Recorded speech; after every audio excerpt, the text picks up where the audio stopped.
I'm Ben Meiselas from the MeidasTouch Network. So Donald Trump filed a motion to try to reinstate the First Amendment lawsuit he previously filed against Twitter that was dismissed, where a federal court in San Francisco ruled that Twitter was not a state actor. And Donald Trump filed this motion to reinstate this lawsuit, trying to argue to the judge, look at the Twitter files. The Twitter files should prove that Twitter was acting as a state actor. Just look at what Elon Musk is saying. And so Donald Trump believed that Elon Musk was going to back him up here, that they were MAGA bros. But this is why it's so important that we actually read the filings in courtrooms, because those are done under penalty of perjury. Those have to be truthful, or else there are actually criminal ramifications, unlike the propaganda that's spewed to networks like Fox and OAN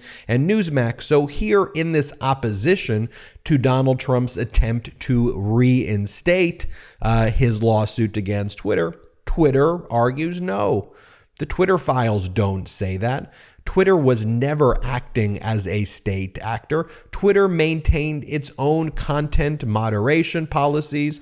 And yes, at some times with the United States government and FBI try to reach out and flag issues that they thought could cause harm to national security or that they thought were problematic. Yes, but ultimately Twitter maintained its own autonomy. So in this motion, not only is Twitter opposing Donald Trump's attempt to try to call Twitter a state actor, Twitter is opposing the very premise of what Elon Musk claimed that the Twitter files represented. And that's what we were always saying. The Twitter files were complete and utter BS, claiming that somehow Twitter was acting as a state actor, but here Twitter is saying it themselves. So let's take a look at this motion. The motion is called Defendant Twitter's Opposition to Plaintiff Donald Trump's Motion for Indicative Ruling under Federal Rule of Civil Procedure 60.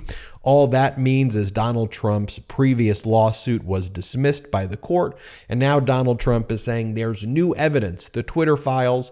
We need you to reinstate the lawsuit you dismissed because of this new information that just came into our possession that we did not have before. And Twitter is opposing that and saying the Twitter files don't say that. Twitter is not a state actor. Let's take a look at what's actually said in this motion. Introduction.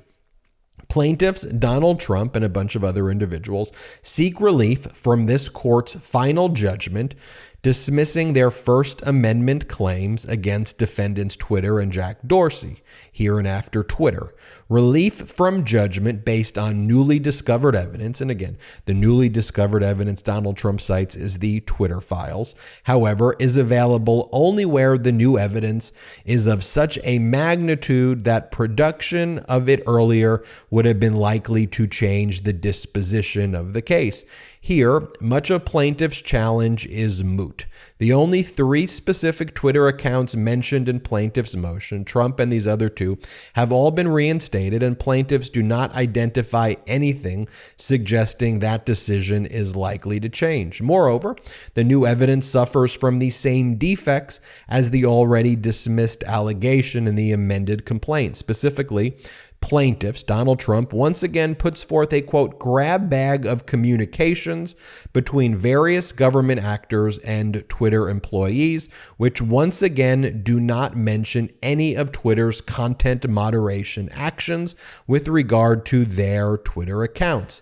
Plaintiff's theory of relief appears to be that any communication between governmental actors and Twitter employees transforms Twitter into a state actor. That theory has been resoundingly rejected by both this court and recent precedent in the Ninth Circuit decision. So just to be clear, here, Twitter are saying we were not a state actor. Twitter was not acting in concert with the United States government. Essentially, everything that was claimed that the Twitter file said is not true. Let's go into other portions of the motion. One of my favorite comedy podcasts, Love It or Leave It, is a liberal fever dream term variety show recorded live on stage and delivered to your ears every Saturday. Now, each episode, host John Lovett is joined by an all-star lineup of comedians, journalists, and experts to break down the week's most absurd headlines in news, politics, and pop culture. Come for the wacky games and surprise characters. Stay for the unexpected rants about the Supreme Court Justice Sugar Daddy, Harlan Crow. Now, not only can you listen to the show on your favorite podcast platform, but you can also catch the funniest bits on Love It or Leave It YouTube channel. How's that for convenience? Highly recommend checking it out and subscribing today. It goes on to say, moreover, a rule of conduct is imposed by the state only if backed by the force of law, as with statute or regulation.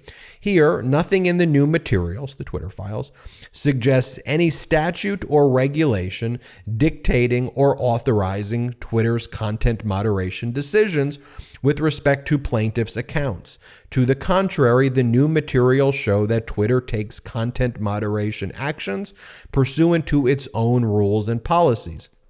As attested by FBI agent Elvis Chan, when the FBI reported content to social media companies, they would, quote, alert social media companies to see if the content violated their terms of service, and the social media companies would then, quote, follow their own policies regarding what actions to take, if any.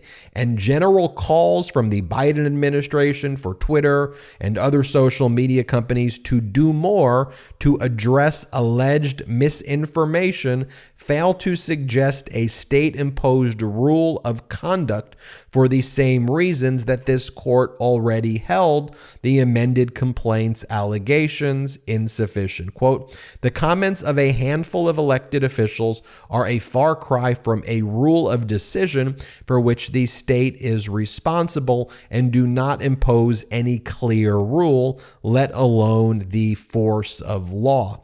The new materials thus would not change this court's determination that Donald Trump has not alleged any deprivation caused by a rule of conduct imposed by the state. And it talks about FBI officials. None of the FBI's communications with Twitter cited by plaintiffs evince coercion because they do not contain a specific government demand to remove content, let alone one backed by the threat of government sanction.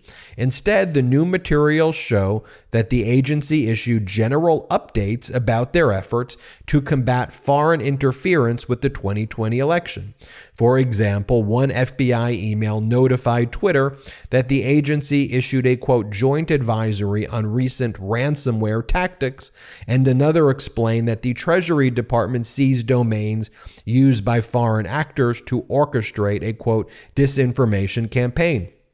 These informational updates cannot be coercive because they merely convey information. There is no specific government demand to do anything, let alone one backed by government sanction. So too with respect to the cited FBI emails flagging specific tweets. The emails were phrased in advisory terms, flagging accounts they believed may violate Twitter's policies, and Twitter employees received them as such, independently reviewing the flagged tweets. And again, that rebuts everything Donald Trump said. That rebuts everything, all of the propaganda that Elon Musk states publicly. Here, just another portion of the motion on page 10.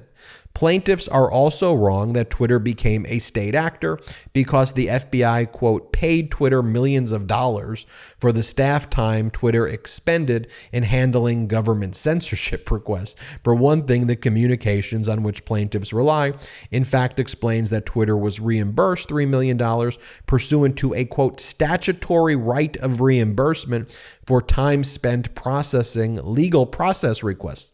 The statutory right at issue is that that created under the Stored Communications Act for costs incurred in searching for, assembling, reproducing, or otherwise providing electronic communication requested by the government pursuant to a warrant. The reimbursements were not for responding to requests to remove any accounts or content, and thus are wholly irrelevant to plaintiffs' joint action theory. In other words, for time to time when the federal government's engaged generally in investigations, whether it's Twitter or Facebook or Google or whatever, they will issue a subpoena, and as part of the subpoena or as part of a warrant or whatever tool they're utilizing, it costs money to have to search. There is a statute that requires the government to pay in order to have a private business conduct searches. That's what that's saying. That doesn't mean that the government is paying a quid pro quo to Twitter, just quite the opposite.